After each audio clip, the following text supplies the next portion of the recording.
DraftKings, Prize Picks, FanDuel, Kalshi, Polymarket. If you are a sports fan, you cannot escape them. I know that firsthand. And that's why I'm joined today by someone who also knows that intimately, reporter Danny Funt. He is the author of the amazing book just out this year, Everybody Loses: The Tumultuous Rise of American Sports Gambling. So, Danny, to start today, I'd love for you to kind of introduce yourself and tell folks how you ended up covering this beat, this story. Sure, and good to be with you. Thanks for having me on. Of course. I've been covering this for a few years, maybe a little more than that, mostly for the Washington Post, but also for the New Yorker, the Wall Street Journal, some other places. And I had been at it for a while, and I felt like I was scratching the surface. I felt like some fundamental questions hadn't been answered yet by me or my peers. One was, why exactly did the leagues do this profound 180 where they went from saying gambling outside of Nevada would be the deadliest possible thing that could happen to sports? That's something that Bud Selig, the Major League Baseball commissioner, said barely a decade ago, to now being among the most aggressive advocates for the expansion of gambling. So what they had to say I found unsatisfying. They also didn't like to answer a lot of questions about some concerns people have with the way gambling has been rolled out across the country. So I wanted to get to the bottom of that. The other thing was these sports books, particularly the top two, FanDuel and DraftKings, are very resistant to the press, especially any interviews that are confrontational. And so that, is frustrating, but it's also enticing because if you could cultivate sources at those companies, it would be very eye-opening to understand, for starters, just like how does the business work? How do they set odds? How do they craft their ads? But also, how do they talk about customers behind closed doors? How do they talk about their rivals? How do they see the business evolving? That was of great interest to me, and it felt like if I had the time it takes to write a book to cultivate that sourcing, it could be very valuable. So was really happy that a lot of those people spoke with me, even though the companies by and large didn't. And I think it makes for a good story. Did you have, I'm just curious about that because you're bringing it up, did you have more success with former employees, or were you able to really get current employees of those companies to sit and chat with you as well? Definitely more so former employees, some of whom only left like within the past year. So their experiences are very fresh. But yeah, naturally it's hard to get someone to speak candidly about their employer if they're not authorized to do so. I did speak with a few people like that and had to give them anonymity. I think I don't, this, not to get into much of like a J school talk, but there's value or there's legitimacy to anonymous sourcing in some contexts, but when you're talking about something like this that's pretty provocative, it's good to attach names to things. And I was happy that by and large I was able to do that, including with some very high profile people, who were making decisions at FanDuel, DraftKings, and their competitors in really pivotal moments. But there's a few who are actively employed who nevertheless had the courage, I'd say, to speak with me. That's wonderful. And let's set the stage too, a little bit of transparency here. Before writing this and before ending up on this, what was your relationship to sports gambling or fantasy sports? Anything like that you were doing? I'm a big fantasy player. I'm 34. I remember being home a few years ago and just going through like random journals that I had in school. And in third grade, I found, some like daily diary entry that's like, I just heard about this thing called fantasy football that I'm doing this year. So I've been at it since I was 9. I love it. It's such an important part of how I experience the NFL. And then with sports betting, like so many other people, it seemed too good to be true, this idea that I could monetize all the time I spend watching and thinking about sports.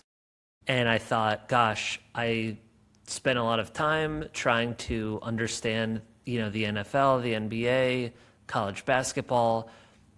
Surely I could outsmart whoever's setting the odds on my favorite team. And that's about as gullible as it gets.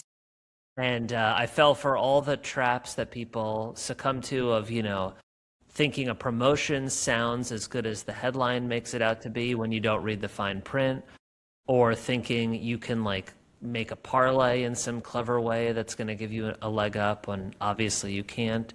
So I feel like I could relate to a lot of people, especially men in that 20s and 30s range, who are the target demographic for this business, in terms of just how seductive it is to think, oh my gosh, not only can I bet on basically every game under the sun, but every play. That's very tempting if you're watching a lot of sports to begin with. Yeah, and the difference between betting on the outcome of a game that could take 3 hours versus the outcome of a pitch that could take 3 seconds. The attention span we have in this economy and the ability to reward instantly. I get it. I too have fallen victim to some of that advertising before, and I want to make sure we talk about the marketing today. But I want to go back to what you said before. There's a quote very early in your book that I love. It's the quote from Fay Vincent, where he talks about that former commissioner of Major League Baseball, where he says that, if the league promoted wagering, it would make a mockery of my office. And now here we are several decades later. And just a few weeks ago, the league is signing a deal with Polymarket to integrate so closely together. Obviously, a lot has changed to make that happen. Is the answer, though, so as essential to say as it's just capitalism? It is the desire to increase the value of the league and franchises, or is there's something more there that you would add to that? Yeah, I'll get to that, but I do want to say I too was really struck by that quote. I think it's the perfect encapsulation of how much they've sold out on principle since he testified in the early 1990s. Fay Vincent died last year, and I spoke with him a little bit before his passing, and he was just so embittered and frustrated with everything that had happened since he'd left the commissioner's office, and mainly since they decided to embrace gambling. But, a few predecessors down the line from him, Rob Manfred, when they announced that deal with Polymarket, I think it's worth $300 million. He said the word that he chose was dragged. We were dragged into the sports betting business, and now we're being dragged into the explosion of prediction markets. Predictions. And that, from my reporting, is just utterly disingenuous.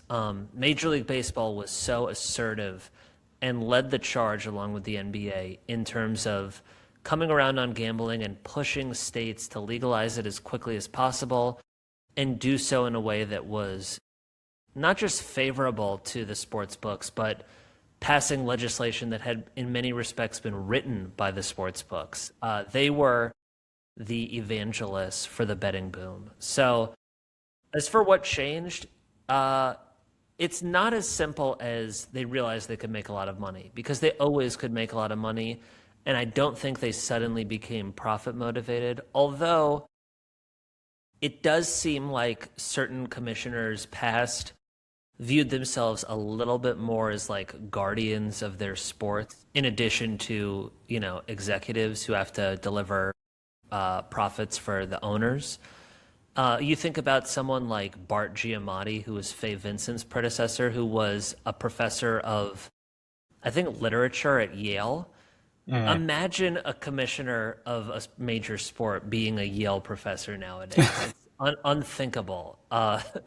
So that's kind of funny. But, and by the way, Bart Giamatti said that gambling was a terrible business model that preys on human weakness, was his quote. But as for what got to them, from what I learned speaking with people who were in the room where these secret meetings were taking place before everything exploded, the leagues were worried about the long-term value of their media rights deals.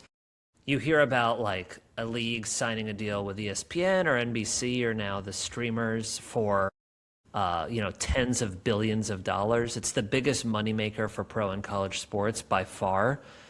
And, like something like 90% of the most watched games in America are football games, and they're all doing pretty well. But they were looking down the road and saying, people are cutting the cord on cable subscriptions. Young people don't want to sit through a 3 or 4 hour game. They find the pace of play tedious based on like modern attention spans. What can we do to reverse that? And the gambling industry very shrewdly paid more than $1 million to Nielsen to study the viewing habits of gamblers and non-gamblers. One study in particular looked at 500 NFL gamblers and 500 traditional fans over the course of a season. And it found that the gamblers watched more than twice as many games, but maybe more importantly, they watched more than twice as many minutes total because they were sitting through blowouts to see how their bets would play out. And so the idea that you could kind of supercharge TV viewership via gambling was really appealing to the leagues. And the last thing I'll say on this is, so they're sucked in because of that, but they then had to think, how do we justify this 180 without just, basically saying we're selling out on principle to cash in on this opportunity. And that's a critical other side of the story as well. No, I think that's a well-made point. I think what you're alluding to is what I'm about to ask you about. But the idea that gambling isn't the end, but the means to the end, which is improving and increasing the right of these media rights, is fascinating. And when you put it in that context, you can see why it's such an important accelerant. What I think you might be alluding to here, correct me if I'm wrong, is, they are not going to come to the public to sell this on. We want to do sports gambling because it increases the way that people spend time relating to the game. They had to give another justification. What is referenced a lot in your book is the idea that this is happening illegally. We can sort of mainstream it. Sunlight is the best disinfectant and we can benefit from it, which was there was someone using that language in your book that really stuck out to me. No one's benefiting from this, so they can tax it. The leagues can make money on it. Let's talk about that. Like, what is the reality there? Has bringing this thing into the mainstream helped to reduce it? Or has it taken the money out of black market gambling, or has it gotten worse? Yeah, so I think we could boil down the arguments for legalization from the leagues, the sports books, and eventually the broadcasters who also became heavily invested in the gambling business to three things. It will, as you said, simply transition people from an illegal market to a legal one so that we can tax and regulate their wagering and do that almost for their sake. Similar to the argument for legalizing recreational weed, like people are going to do it, so let's allow them to do it safely and in just through legitimate businesses, but not grow the number of people smoking or gambling. The other argument was by doing so, we're going to drive out the black market, which is corrosive on society and also funding criminal enterprises that do other illegal things. So this will drive them out of business. And lastly, as you alluded to, it'll improve the integrity of sports, because if people are betting through street bookies or offshore operators, we can't track that betting. We don't know if someone's betting who shouldn't be, or if there's some swing in the odds that's an indicator that maybe a game is being fixed. Whereas if it's all legal, we can monitor that data and investigate something suspicious accordingly. I would say all three of those arguments were you'd have good reason to be skeptical of them from the outset, especially if you were in the business and know how it works. 7 or 8 years later, I think they've been utterly debunked. Going one by one, the number of people who are betting is obviously much, much bigger than ever. How could it not be if you're spending billions of dollars on advertising? Like, of course that's translating to more people betting. So many more people are comfortable downloading an app from the App Store and using Venmo or their bank or even a credit card in some places to deposit money versus crypto or however else you bet offshore. So many more people have just been accustomed to the normalization of gambling because it's promoted by the leagues and their partners. So that, I think, is ridiculous to think that we haven't grown the pool of people betting. The other one was, will this drive out the black market? Not even close. By some estimates, there's still $50 billion wagered every year illegally. I know men with 6 figures of debt in WhatsApp betting groups. I mean, wow, it's okay. crazy. Yeah, I mean, and there will always be advantages for some people to betting illegally. They might like the idea of betting anonymously, betting with crypto, betting on things that you can't bet on legally or with higher limits than you might be able to get through legal operators. Polymarket's fixing that, right? We're commodifying and betting on everything now. Right. Maybe. But the point is, you can't drive out the black market. It just has an inherent draw to a certain segment of the clientele.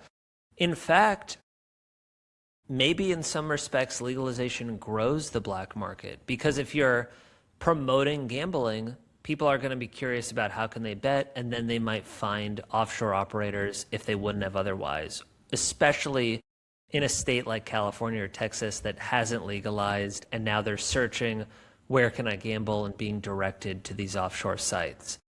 It's almost a gateway drug.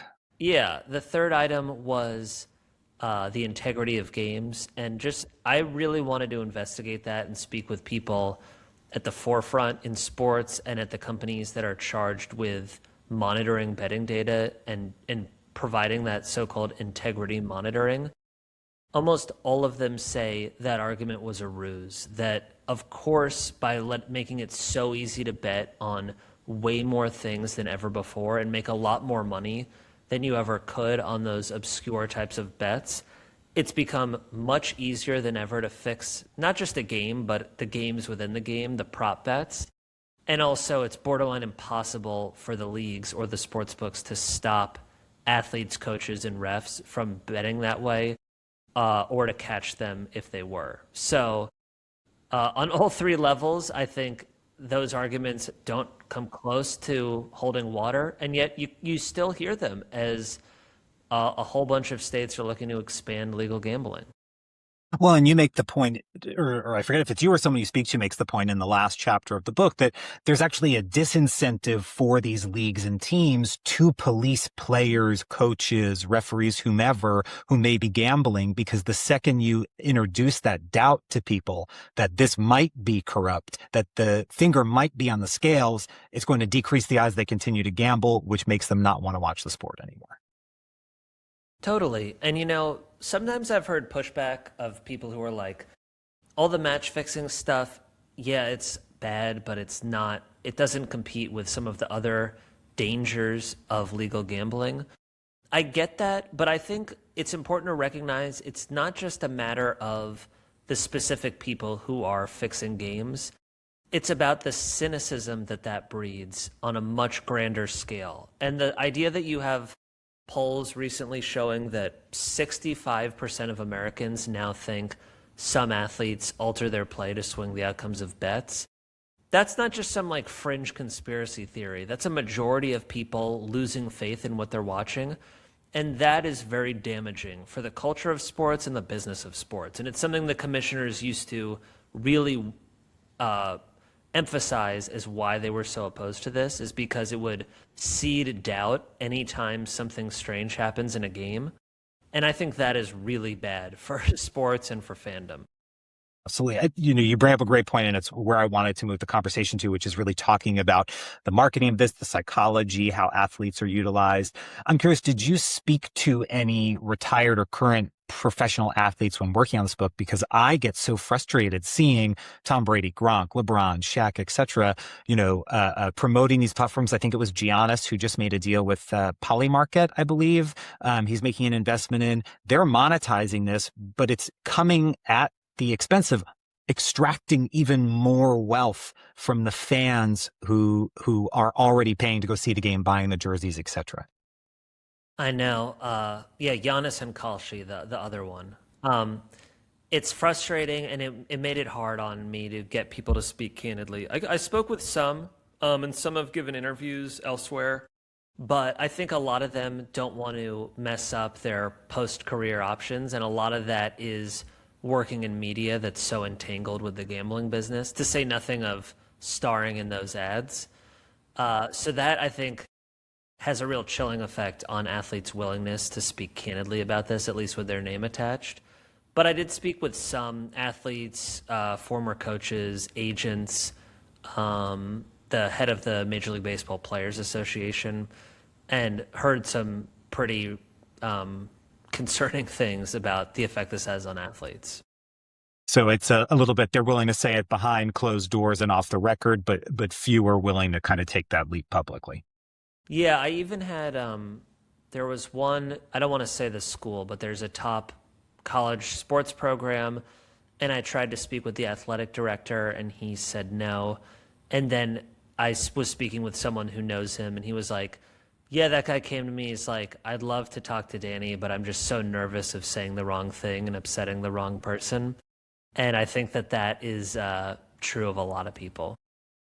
So speaking of something that might upset the wrong people, towards the end of the book, someone uses a word that sat with me for a long time because we don't often see it in the context of sports and sports gambling, but I can't shake the feeling that this is the best way to describe how these platforms market. And they said that these tools, these entities, are grooming youth, especially men, to gamble for life. Do you agree with that sentiment? How could you not? I think it's one of the like when I talk to not just educators and parents, but even lawmakers about like what are they most worried about? That comes up most. The idea that there's unprecedented levels of youth gambling. In college, you've got 1 in 5 college students reportedly dipping into money they've set aside for tuition to pay for their betting.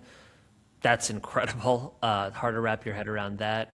But also high school, middle school, and even elementary school, as surreal as that is to say, kids who are desperately interested in gambling, they're seeing all the ads that we are, they're seeing how cool it's made to look, and they're finding ways to bet. And at that age, it's so dangerous because your brain isn't fully developed, especially the part of the brain that regulates risk taking, because it's so destructive to your mental health more broadly if you have debt. It often overlaps with other substance abuse. The list goes on. I think there's great reason to be concerned that kids should not be betting. And I've heard, there was I'm writing a story right now, so I don't want to say too much about it, but there's a guy who is a very prominent advocate for mitigating gambling harm. He was, and now he is working with the industry. But there was a quote he gave last year where he said about like all the ads and the effect that it has on young people. He said, we've lost Gen Alpha. Like they're a lost cause as far as how inundated they've been with the ads and with being pushed to gamble and not having any sort of education on the risks involved. And I think that's a fair statement. Who knows what's going to happen as you've got those people coming of age and being potentially lifelong gamblers with starting at a very dangerous level of gambling. And I remember speaking with one of the world's foremost experts on youth problem gambling is a man named Jeffrey Daravensky at McGill University in Canada. And he was saying, so often when young people have gambling problems, eventually they're betting on all sorts of things, but it typically starts with sports because they're already sports fans and they're sucked in that way. And then the quote that he said that stays with me is, he was like, what will this look like in 5 or 10 years? God only knows. And to hear that level of pessimism from one of the top experts in the world is very alarming. And I think it's impossible, to what you've been alluding to just now, to separate the conversation about sports gambling from the overall economic nihilism and cynicism that Gen Alpha and even other Generation Z, parts of millennials, are experiencing right now, that there is nowhere else to turn to, and I may as well buy a lottery ticket, which is what really sports gambling is, because I have no other option. And what you said, I was thinking about this the other day. When I go to Dodger Stadium, when I go to Citi Field, wherever it is that I'm ending up, whether or not a kid can do it, we are normalizing it because they're seeing the names, FanDuel, DraftKings, all of these places all the time being named. And if we're saying that this is a part of culture, and I think about when I was a kid, I didn't know the name Steve Wynn. I didn't know the MGM Hotel. I didn't know the Bellagio. Yet, yes, like I knew Las Vegas existed, but it had no cultural fluency for me. And that's why I go back to this word grooming, of where we're making them so knowledgeable about it that it's going to become second nature for them. Yeah, to say nothing of the proposal to put a casino next to Citi Field, right? Right. Or the expansion of online casino gambling or prediction markets where you can bet on everything under the sun. Like, that is so different from the status quo a decade ago. And the idea that so many people are comfortable with that, I think, is going to look really bad in hindsight. Do you think that the more dangerous part of what these platforms are doing right now, is it the top of the funnel? Is it the marketing that's increasing sort of the width of their net and their ability to catch people? Or is it sort of the downstream VIP and retention programs where they're milking people for those last dollars? Man, it's hard to rank. They're both Yeah. bad. And Yeah, that's for sure. one thing that I grapple with in the book, and I've been thinking about a lot since finishing it, is you hear about like responsible gaming and the not just as a slogan, but the tools that the sports books say they're developing to help people moderate their gambling. And a lot of people, particularly overseas where they have more experience and more research to go on, are very skeptical, increasingly so, that any of that does any good. That if you have a gambling problem and you're exposed to gambling and it's this easy to bet, that you're gonna be deterred by, a reminder to bet responsibly, or the ability to like use a tool to limit how often you bet or how much money you bet. All of that could be described as window dressing or more of a PR strategy than a health strategy. And so that top of the funnel really concerns me, because if we are growing the number of people betting, it seems very likely we're growing the number of people who will develop gambling problems, and little that we do after that is going to help them, at least help them from developing an addiction, and then hopefully we can help them get better, although it's a brutal disorder to overcome. But on the other side, the stuff that's done to egg people on, especially when they're already showing signs of a problem, is really troubling, and I think definitely something that will be targeted by reformers in the coming years. And yeah, I mean, a lot of that, again, I bring up other countries a lot because I talk about this in the last chapter, but I think one of the most shameful sides of this story is how Americans treated this as this grand experiment. Like, who knows what's going to happen? All we can do is figure things out as we go and learn on the fly. Right. That was so arrogant and ignorant, to be completely oblivious to what could be learned from the consequences of legalization in other countries like the UK, Australia, other parts of Europe, etc. And so the VIP programs and the way that they egg on people despite red flags they might be showing has been something that's definitely been cracked down on in other countries. You talk about the VIP programs wanting to egg people on, keep them going even when they're too far gone. Something I was thinking about as I was reading the book is, with alcohol, if I look too drunk on a plane, they're cutting me off. If I'm at a bar and I've had too many to drink, they'll cut me off. Yet with gambling, we have the whole bet responsibly framework. The onus is on you to decide when enough is enough. Why has a similar mindset of it's okay to say enough is enough and let someone be stopped? Why hasn't that caught on as it relates to this? We really have created gambling addiction as like a personal responsibility, a personal failing. Absolutely. And by the way, that's why a lot of people, especially people in recovery for an addiction themselves, despise the phrase bet responsibly, because it equates a mental health disorder with a character defect. Like, if only you weren't being so irresponsible, you wouldn't have this problem, which is so obtuse, knowing that it's a brutal addiction that really has nothing to do with willpower. So yeah, and I think that example you gave of over-serving someone who's clearly drunk is so applicable here, because you don't have to say we should revert to prohibition and not allow people to drink alcohol to recognize that there's some responsibility on the bartender or the liquor store to not abuse people and take advantage of people who clearly are struggling. And yet that standard really doesn't apply in many cases with gambling. I think it's pretty savage and indefensible, and it's only worse online, because there's a lot, not to paint like retail bookmakers as these good Samaritans, but there's a lot that you gain from doing this face to face, where you're a little bit more compassionate. You view you're a little bit more of a human when you're looking at a human in the eyes. And that's true of so much of online culture, but it's definitely true of gambling where, if someone comes up to the counter wanting to place a bet and they're visibly drunk, you might say, I'm going to call you a cab. Let's give it take a break. You can't possibly do that online. And there's a lot of other examples of where that breaks down when it's a faceless interaction. Right. There's something so amazing about what you wrote in the book and the way you interviewed some of the bookmakers in Las Vegas. I loved those chapters.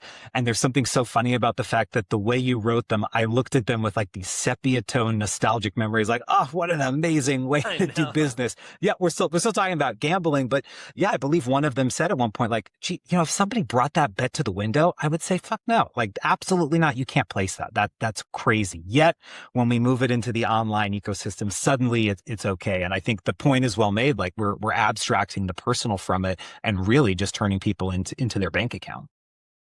And part of it also, aside from like the morality of it, is just from a business standpoint. A lot of those guys, they wanted the lifelong customer. They wanted someone who's losing at a rate where they can afford to come back year after year, or however frequently they're visiting the casino. And that is just not the mentality of online bookmakers, especially these European companies, which by and large dominate the online sector in America. They are much more concerned about their next quarter numbers. And so they're jacking up the house edge on a lot of the bets, especially the type of bets that are most popular and prey on that type of nihilism and desperation that you were referring to a moment ago. Things like long shot parlays, all of that. If you're morally oblivious and only care about the long-term viability of your business, that could burn your customers out precipitously, where it's like, even as delusional as gamblers are, if they're hitting the deposit button again and again, eventually they're going to say, like, I can't afford this. This is crazy. At least some of them. And people in the business wonder, how long can you keep crushing customers to the extent that FanDuel and DraftKings have been making so much money doing? Yeah. And I think what's so interesting to what you said, they want to extract as much as they can, as quickly as they can. What I think a lot of young men don't end up realizing is like they're being had by these companies who are making them promises, whether it's that a parlay can pay you an amazing outcome, that your bet has absolutely no risk or you'll get paid back or protected.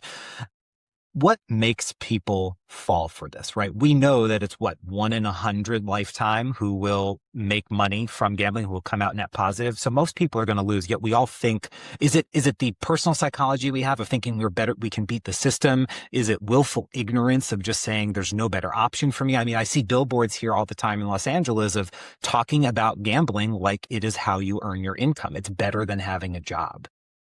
Yeah, that plays a part. A lot of the ads very clearly insinuate this is a way to make money. And like I was saying at the beginning, this is a way to monetize being a fan. Almost like you'd be irresponsible not to be betting if you're already watching sports to begin with. That's why the founding CEO of FanDuel, Nigel Eccles, told me point blank, speaking of the industry in general, their advertising is untruthful. They're selling that you can win and you can't. But beyond that, I think a lot of the odds and stuff, it does take some savvy and some education to understand what you're up against. So take parlays. Like, I don't think you have to be an idiot to think, if I could only hit one of these parlays, it will pay for all my losers, and I'm so close, I should keep at it. And if you do understand statistics and you understand how the odds are set and how the house edge works, you see the folly in that. So an example I'd give in the book is like, let's say you have a 5-leg parlay and they all have each leg of the parlay has even odds. You might go 4 of 5 and be like, oh, I'm on to something. I've figured something out. I should keep at this. Not recognizing that it's 5 times more likely to go 4 out of 5 than 5 out of 5. And I get into this a little bit, but dopamine, I had always thought that dopamine is the chemical your brain releases when you get the reward. It turns out it's the chemical you release when you feel like you're on the verge of getting the reward. It's why you On the should never hunt. tell people you're trying to lose weight because you get that same feeling. I hear that all the time. Yeah, Yeah. yeah. Whereas serotonin you get from the prize. And so if you're going 4 out of 5, it's a very intense dopamine experience. But it's also just that math eludes a lot of people. The other thing is, yeah, you might say like, if I just got one of these, it'll pay for all my losers. And I found it so striking when the former head of product at FanDuel told me, by his guess, 5% of customers understand that's not true. That actually betting those bets is way more advantageous to the house long terms, maybe 6 times more so than if you're betting on who's going to win or lose. So I don't think you're like, and it, again, I've made those mistakes. I Me too. fell for all those traps, and I'm lucky that I've gotten to speak with so many very smart people, bookmakers and professional bettors, to understand a little bit better what I'm up against. But the average customer who's just like bombarded with ads and thinks this is the thing to do is not gonna have that know-how. Yeah, there's so much to the framing of this that we've discussed here that your book highlights, the difference between calling it gaming versus gambling, thinking about it as an income supplement versus entertainment. I mean, what I do at the beginning of every football season, I put about 25 or $50 in an account and I just play with that. And then I like that no more goes into it, but it's something to do to be entertaining, to talk about with my friends. That's it. And Yeah, I have the self-control to be able to do that. And also if you told me we could get rid of these tomorrow and save everybody else, I'd be fine with that. Like, let's ban them or whatever it's going to be. But, yeah. speaking of government, let's turn a little bit towards the regulation side of things here. My first question to you is, because we viewed this as an experiment, much like the conversation we're having right now around AI, around social media, are we too far gone to do anything about this? In the book, you take a quote from a representative from Pennsylvania. I'm going to butcher the last name, Reschenthaler, and please correct me if I'm wrong. And he says, that he doesn't believe there's a role for the federal government to play in like industry regulation or industry advocacy and research. Meanwhile, I went to look at his campaign finance disclosures, and in the 24 cycle, he took $8K from a government relations firm that represents the American Gambling Association. So, excuse me, the American Gaming Association. So, these companies, they're not measuring revenues in the millions. They're measuring revenues in the billions. They're throwing that money around Capitol Hill. Is the chance to nip this problem in the bud gone? No, but you are up against a huge amount of spending from the industry, and the bigger problem is there's no counterbalance. Like, yes, you have, people whose relatives or themselves have suffered from addiction and they're highly motivated, but the dollars are just so skewed toward the industry. And like, as an example of that, in Ohio, they've proposed a bill, some members of the legislature there, to rein in betting dramatically, uh, outlawing online betting. So you would have to do it in person at casinos. And immediately, the people who proposed that were seeing like hundreds of thousands of dollars spent in ads targeting them in their districts. So that's what you're up against. That being said, it does seem like there's some momentum, whether in Ohio or Colorado or other places, both to rein this in and also to resist efforts to grow and grow and grow. You've got a lot of money being spent to legalize online casino gambling beyond the 7 or so states where it's legal. There are a few states that have legal sports betting, but only in person. And so the industry obviously wants to allow online betting there. The list goes on. I think it's important to recognize that there's so much of a spectrum between outlawing it and having anything goes. And I think that the industry sometimes likes to reduce it to that binary because it's useful to frame it that way, since a lot of people recognize there maybe is a compelling reason for some version of a legal marketplace. But yeah, again, if you look overseas, things like banning ads, or at least banning ads during games, restricting the types of bets that are the most corruptible or the most likely to get people into a compulsive habit, helping kids not be exposed in various ways. All of that is on the table and potentially could do some good. So let's get into that. For that in between, if you became the industry regulator, what do you think a safe regulatory environment looks like? Is it the implementation of the three things you just mentioned? What would be some of the first decisions you would make?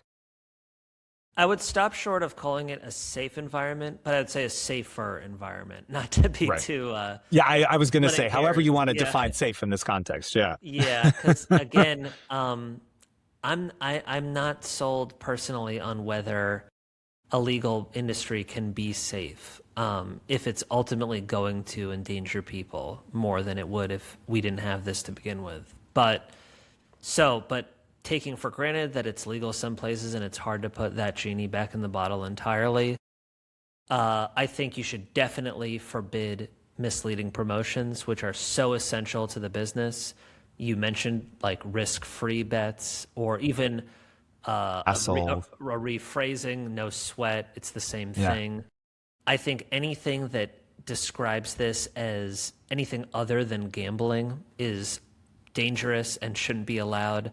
If you give the impression it's an investing strategy in your marketing, that's bad. I think there's types of individual player props that could be looked at, particularly for college sports, just because the microscope that puts athletes under has led to such a plague of harassment, and worse, targeting athletes who cost people money. All of that could be reined in, and I don't think doing that would lead bettors to the black market, because I wrote about this at the end of last year for the New Yorker. There's this argument that anytime you restrict a legal sports book, it's just going to give a leg up to the illegal sports books. And it's really a race to the bottom, and it doesn't actually work that way, practically speaking. Maybe it does for a certain type of bettor, but for the average person, if you tell them you can't bet on every single player's statistical performance, they're not going to go running to some offshore website. It's just that's totally unrealistic. There's way too much friction there. Yeah. Yeah, exactly. The list goes on.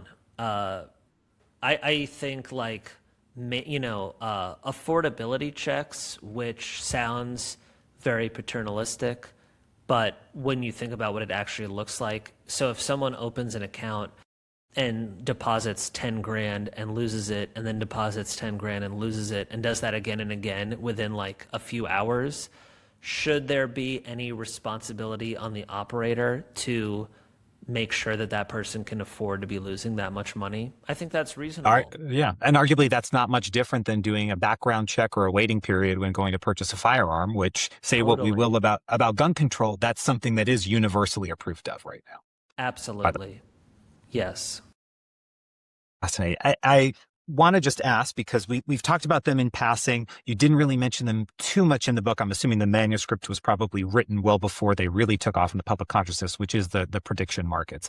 I'm just curious if you have thoughts on how Kalshi and Polymarket kind of fit into this ecosystem and how they're changing the way it operates or have changed the stakes at all. Yeah, I didn't include them in the book in part because of timing and how quickly they took off, but also because I think they're very much in legal limbo, and I didn't want the book to have, I want it to have a shelf life. And so, right. Very fair assessment. If they're invalidated in court and that all becomes moot, it would be a waste to have devoted too many pages to it. And I do think there's a chance of that, just seeing all of the states, particularly like Nevada and Massachusetts, and a few others that have said this is illegal gambling and you need to be regulated and paying taxes at the state level if you're going to operate in our states, or seeing Arizona bring criminal charges against Kalshi for illegal betting. All of that, I think, is reason to believe there is some uncertainty whether that's going to stick around, at least at this level. If it does, the worst thing about it is that it really advances that idea that this is investing, and that something that's practically speaking indistinguishable from sports gambling is in fact a financial product. and you listen to like the disclaimer after they'll read a prediction market ad, and it says, like derivatives investing is not for everyone. And it's like you're literally, legally, I understand why they have to do that, but the consequence of it is reinforcing that idea that this is a side hustle. This is like a way to grow your money responsibly. And that's just so counterproductive. So that is concerning. Not to get too in the weeds, but like it still does seem like the jury's out on whether they're cannibalizing the traditional sports books in places where this is legal. It seems like their biggest business is in states that have yet to legalize online sports betting, and so it's filling a void there. I don't know how Well, and that'll shake out. it's also leading to new market entrants, right? Like, aren't we seeing prediction markets on places like Coinbase and Robinhood now, which Yeah, means that's a yeah, backdoor to bringing in sports betting too. So a lot of totally. possibility. Yeah. Last question I want to ask is, I can see the Lakers basketball hoop behind you. I know we've talked about you still play fantasy sports leagues with some friends. How has this reporting and covering the story and the growth of sports gambling, of course, just changed your relationship to sport? It's made me dial back my betting dramatically. I barely bet at all. I'll show you. I've got my son's little playpen right there. He's a year old. He was born on the day. It was actually a couple hours after the Chiefs-Eagles Super Bowl, so the one before last. And I'll admit, I placed a bet in the delivery room because the game was underway while my wife was in labor. And I was like, man, these odds look great on the Chiefs right now. And of course, I lost that bet. But since he was born, I've basically stopped betting, in part because professional bettors and bookmakers have explained how hard it is to win money. And even as delusional as we can be at a casino or with an app in front of us, eventually the numbers are just persuasive and you say, I'm not going to light my money on fire. The other thing is, I'm genuinely bothered by the ways that these companies are preying on people and taking advantage of people who they know are vulnerable. And you are patronizing their businesses by giving them your action.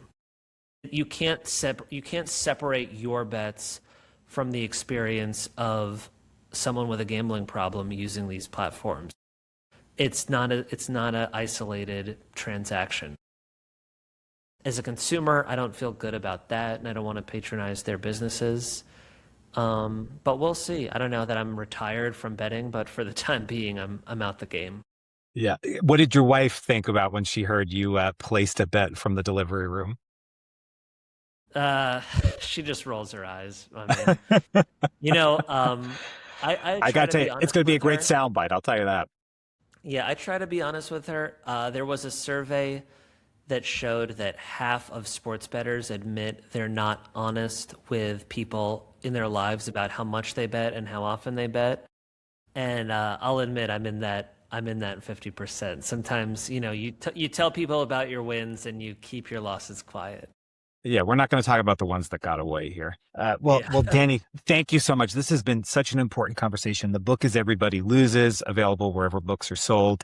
This topic is so important for all of us, especially for the young men who are falling prey to the market, the predatory marketing that these platforms are doing. So, Danny, thank you so much. Like I said, one of my favorite books of the year. My pen marks are all over this.